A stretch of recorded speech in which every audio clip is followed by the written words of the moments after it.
আঘাত করতে গিয়েছিল, হুঙ্কার করে ভগবান নৃসিংহ রূপ নিয়ে, অর্ধ সিংহ আর অর্ধ নর নৃসিংহ রূপ নিয়ে আবির্ভূত হয়েছিলেন।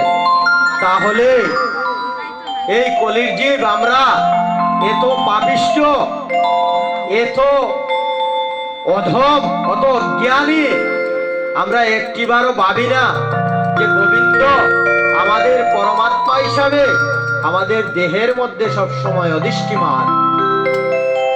আমরা যদি একটিবার ভাবতাম শ্রী গোবিন্দের কথা, আমরা তো সব সময় শুধু সংসারের যাতনার মধ্যেই আছি। দেখেন প্রতিদিন আমাদের এলাকায় কিন্তু মুসলমান ভাইয়েরা আছে, এরা দেখবেন ভোর 4টার সময় উঠে স্নান করে নামাজে চলে যায়, মায়েরাও নামাজে চলে যায়। কিন্তু আমরা মায়েরা বাবারা কি করে জানেন? 7:30 পর্যন্ত ঘুমায়, আমার বাড়িতেও ঘুমায়। যদি বলে আমাকে উঠলে না কেন, জাগালে না কেন, আরে আমারই ঘুম ভাঙতেছে না। তাহলে কেমনে আমাদের গোবিন্দ সেবা হবে? আপনি যদি বাৎসল্য প্রেমে যান, তাহলেও আপনি দাসত্ব প্রেমে গেলে ওই ঘুরে লাগবে, ব্রহ্ম মুহূর্তে উঠতে লাগবে। আর বিয়ে ভাবে গেলেও ব্রহ্ম মুহূর্তে লাগবে, এবং আপনি সাক্ষ্য ভাবে গেলেও ব্রহ্ম মুহূর্তে উঠতে হবে। সেই ব্রহ্ম মুহূর্তে উঠে যদি একটু জল গোবিন্দের চরণে দিয়ে সেই জলটা চরণ অমৃত হিসাবে পান করি, তাহলে আমার জীবনটা ধন্য হয়ে যায়।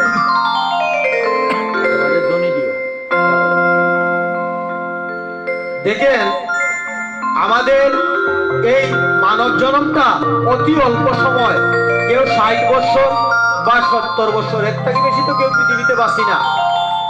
এখনকার মানুষের অল্প আয়ুতে আমরা গোবিন্দের চরণে সমর্পণ দিতে হবে। আমার অনেক সময় চিন্তা হয় যে আমরা কি করলাম পৃথিবীতে এসে, কিছুই করতে পারলাম না।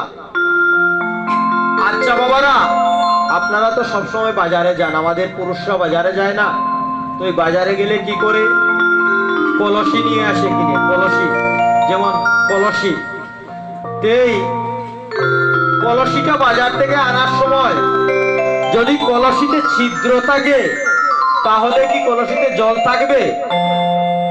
পড়ে যাবে, থাকবে না। তাহলে গোবিন্দের চরণে সমর্পণ নিতে হলে, ভগবানের কথা শ্রবণ করতে হলে আমাদের আত্মার মধ্যে সেই ধরনের ছিদ্র করা চলবে না।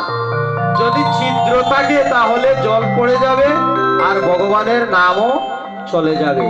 আজকে এই নবগৃহ প্রবেশ উপলক্ষে ইন্দ্রজিৎ বিশ্বাসে যে আয়োজনটা করেছেন, উনি যদি ওনার অন্তরের মধ্যে কোনো লোভ লালসা মোহ থাকে, ছিদ্র থাকে, তাহলে ওনার ওটা কোনো কাজে লাগবে না।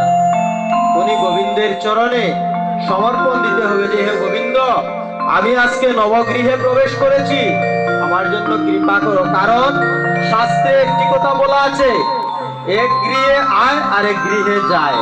কথাটা বুঝতে হবে। যদি গৃহে তোমাকে আনতে পারে, সে বাবা তুমি একদম সেই বিশ্ব ছুঁয়ে যাবে। আর যদি যাওয়াত লাগে তাহলে কিছু দিয়েই হবে না। আমরা গৃহের দ্বারটা কেন দেই? একটি দা দেই না? দ্বারটা কি জন্য দেই?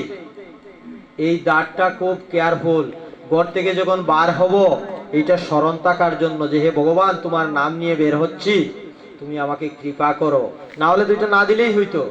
তদ্রূপ যদি পরমাত্মার নাম নেওয়ার সময় আপনার ছিদ্র থাকে, তাহলে আপনার সেই নাম কোনো কাজে আসবে না। যেমন আমরা অনেক সময় একটি জায়গা থেকে আরেক জায়গায় যাবার জন্য গাড়ির ব্যবহার হয় না? জড়িতে যেতে হলে সিএনজির ব্যবহার হয়। তদ্রূপ আমাদের এই দেহের ভিতরে যে ড্রাইভার আছে, যেই রথের সারথি আছে, এই রথ, এই যে আমি যে দেহরথে উঠেছি, সেই রথের সারথি যদি সিএনজি ড্রাইভারে 1 মিনিটের জন্য চোখটা অধিক করে তাহলে শেষ। তদ্রূপ এই যে দেহরথের মধ্যে যে এই রথের সারথি আছেন, যে ড্রাইভার আছেন, যদি একটিবার আমার ড্রাইভিং এ ফেল করে দেন, তাহলে আমার রথের এই যে দুটি চাকা আছে না, একদম অদৃশ্য হয়ে যাবে, এই দেহের লীলা সাঙ্গ হয়ে যাবে। আর এই দেহের লীলা সাঙ্গ হয়ে গেলে আমার নাম আর কেউ নিবে না এই পৃথিবীতে। আমি যে কে ছিলাম, আমাকে যে গোবিন্দ কোথায় নিয়ে স্থাপন করবেন আমি বলতে পারবো না। তাই এই দেহেতে যতক্ষণ আমার দেহে এই গাড়ির মতো রথ ধারণ করে আছি, সেই রথটাকে কাজে লাগাতে হবে। আর সেই রথটাকে কাজে লাগাতে হলে গৌরাঙ্গ মহাপ্রভু গোবিন্দের চরণের শরণ নিতে হবে। আমরা যদি গৌরাঙ্গ মহাপ্রভু গোবিন্দের চরণের শরণ না নেই, তাহলে আমাদের এই দেহরথের কোনো কাজে আসবে না। আমি আজকে বেশি লম্বা করব না, কি জন্য আমাদের ওনারা যারা আসছে না কীর্তনিয়া, ওনারা কিন্তু অনেক টায়ার্ড, সবাই ডিউটি করে আসছে। তাই এই যে দেহরথটা, এই রথের ড্রাইভার কে হচ্ছেন? এই রথের সারথীকে গোবিন্দ স্বয়ং। আর এই রথের সারথীকে সব সময় মনে রাখতে হবে। তাই তো আমার পদকর্তা বলেছেন, সবুজ ও মন